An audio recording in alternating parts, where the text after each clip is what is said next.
नमस्ते, मैं हूँ आपका टैली गुरु अभिजीत जोशी। इस वीडियो लेसन में हम बात करेंगे इंपोर्ट्स के बारे में। उसके पहले हम समझेंगे कि एक रेगुलर सप्लायर से अगर हम गुड्स या सर्विसेज लेते हैं तो उसका ट्रांजैक्शन किस तरह से होता है।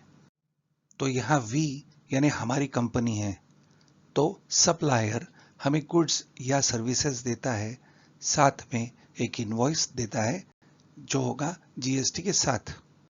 सप्लायर जब जीएसटी उसके बिल में जोड़ता है, इसका मतलब सप्लायर हमसे जीएसटी ले रहा है और यह लिया हुआ जीएसटी वो गवर्नमेंट को पेमेंट कर देता है। तो हम कह सकते हैं कि हमने भरा हुआ जीएसटी ये गवर्नमेंट तक पहुंच गया और फिर हम हमारे कस्टमर को गुड्स या सर्विसेज देते हैं, तो हम बनाते हैं एक इनवॉइस और इनवॉइस में जोड़ देते हैं जीएसटी। तो यहाँ आउटपुट जीएसटी का लेजर होता है क्रेडिट। कस्टमर हमें जीएसटी देता है, यानी ये जीएसटी हमें अब सरकार को देना है। तो हमने जो सप्लायर को जीएसटी दिया था उसका इनपुट क्रेडिट हम गवर्नमेंट से लेते हैं और फिर output GST minus input GST हो जाती है हमारी टैक्स लायबिलिटी और फिर इस टैक्स लायबिलिटी को हम पेमेंट द्वारा गवर्नमेंट को दे देते हैं। अब हम बात कर रहे हैं एक ऐसे सप्लायर की जो जीएसटी में रजिस्टर्ड नहीं है। हमारे उदाहरण में ये सप्लायर एक फॉरेन सप्लायर है, यानी कि हम गुड्स इंपोर्ट कर रहे हैं।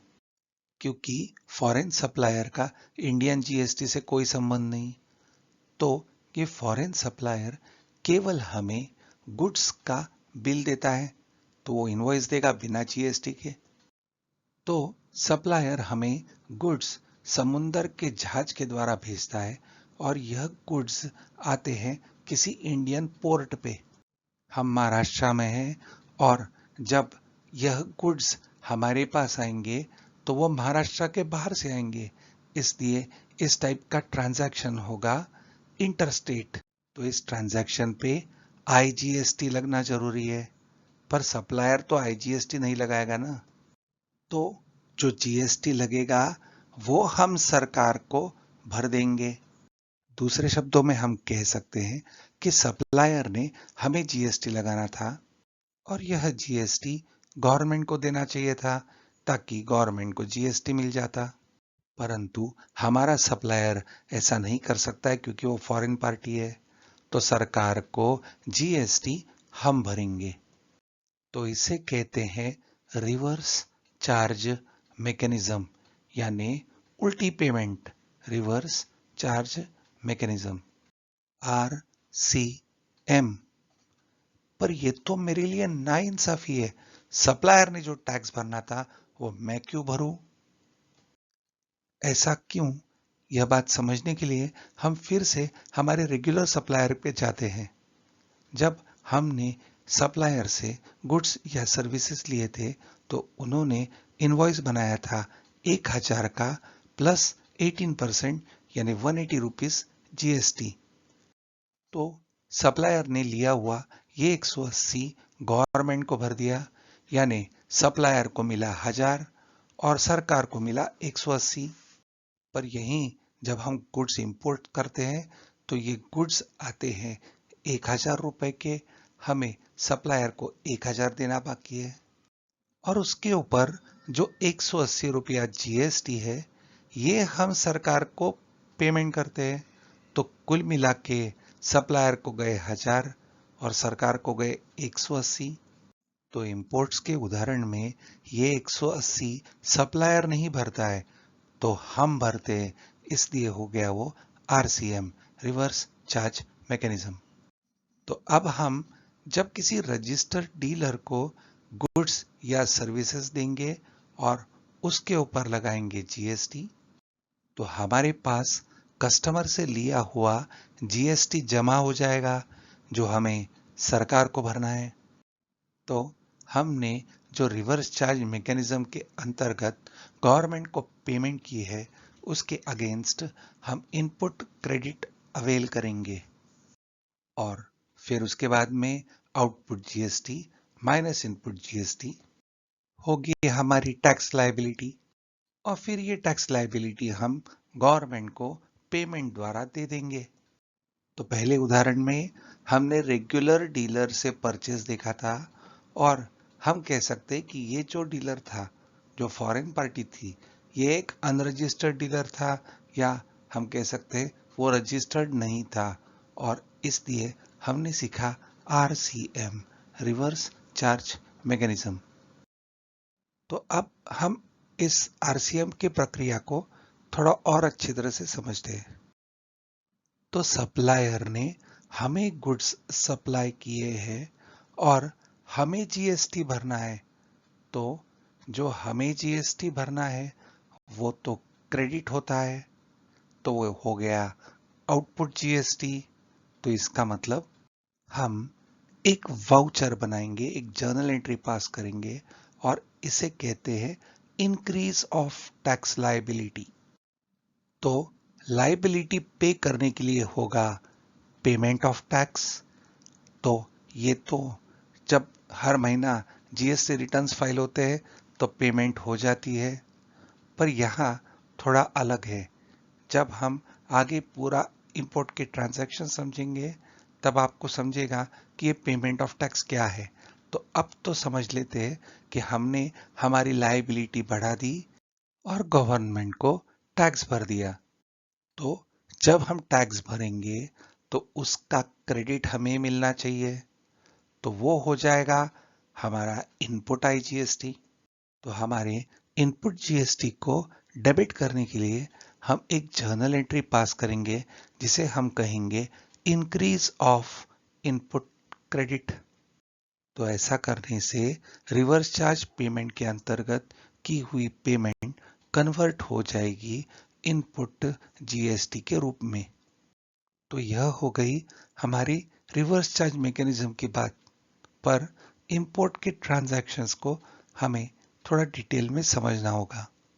हमारे उदाहरण में हम डुम्बा उडुम्बा इंटरनेशनल से 450 वैट की डीसी मोटर इंपोर्ट करते हैं। हमने 10 मोटर इंपोर्ट किए, एक मोटर थी $165 की, तो टोटल बिल अमाउंट हो गया $1,650। तो हमें हमारे सप्लायर को देने हैं $1,650। और अगर उस दिन $1 है 72 रुपीज 60 पैसे का, तो रुपए के हिसाब से एक मोटर की कीमत हो जाएगी rate in dollar multiplied by 72 rupees 60 पैसा, जो $1 का भाव है। तो हमारे एक मोटर की कीमत हो जाएगी 11,979। तो अगर हम टोटल अमाउंट रुपी में निकालें तो वो हो जाएगा क्वांटिटी इनटू रेट। तो हम ये कह सकते हैं कि डुम्बा उडुम्बा इंटरनेशनल को हमें देना है $1,650, या हम कह सकते हैं कि हमारी परचेज हुई है 1,19,790 की, और ये इन रुपीस हमें हमारे सप्लायर को दे देना है। पर यहाँ तक खत्म हो जाता है हमारा और हमारे सप्लायर के बीच का व्यवहार। और फिर ये गुड्स आते हैं जहाज से हमारे पोर्ट पर। अब इन गुड्स को हमें कस्टम्स से छुड़ाना है। हमें इन गुड्स पे कस्टम ड्यूटी भरनी होती है। ये गुड्स छुड़ाने के लिए इंपोर्टेड गुड्स पे कस्टम ड्यूटी अलग अलग होती है। हम जो स्टॉक आइटम इंपोर्ट कर रहे हैं उसके ऊपर कस्टम ड्यूटी लगती है 10%। तो हम कह सकते हैं कि हमारे गुड्स की लैंडिंग कॉस्ट हो जाएगी टोटल बिल की अमाउंट प्लस कस्टम ड्यूटी, यानी कि 1,31,769।